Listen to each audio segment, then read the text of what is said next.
देखो, हम पक्की बात तुम्हें कह रहे हैं, ये पाप का परिणाम है। जब हम मनमानी आचरण करते हैं तो हमारा मन ही हमको कष्ट देने के लिए तत्पर हो जाता है। जो अंदर सदगुरु बैठा हुआ बोल रहा है ये नहीं करना, हम उसकी अवहेलना करके जब मनमानी आचरण करते हैं तो यही मन हमें दुख देने लगता है।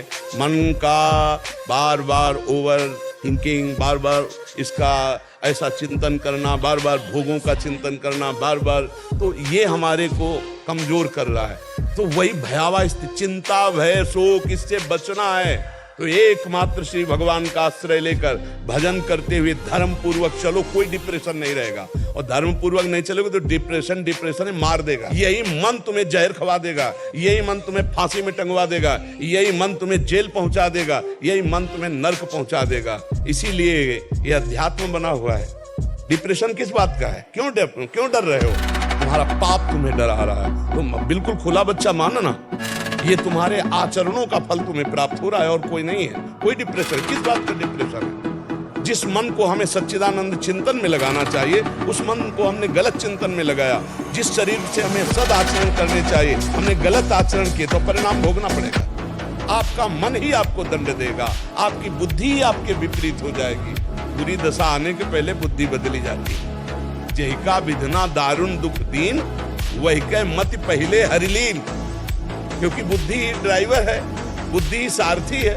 अब मन की लगाम छूट हो गई, मनमानी आचरण करे, डिप्रेशन में नहीं जाएगा तो और कहां जाएगा।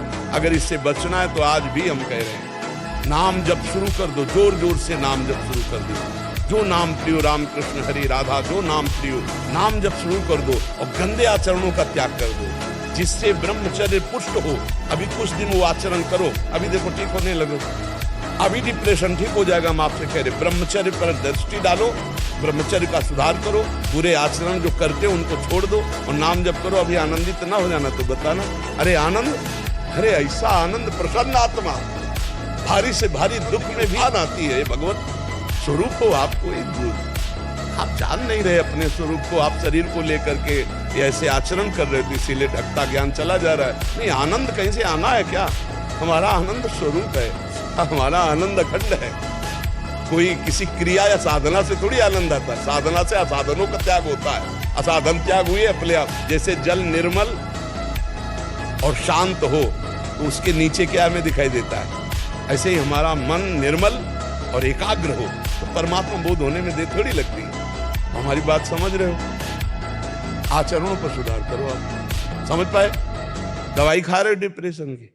महाराज दवाइयाँ खाई थी लेकिन दवाइयों से कुछ असर नहीं हुआ। हमारी दवाई खाओ, राधा राधा राधा। हम तो वृंदावन वासी है। अब हमसे पूछो मत कि दवा कितने दिनों में फायदा करेगी।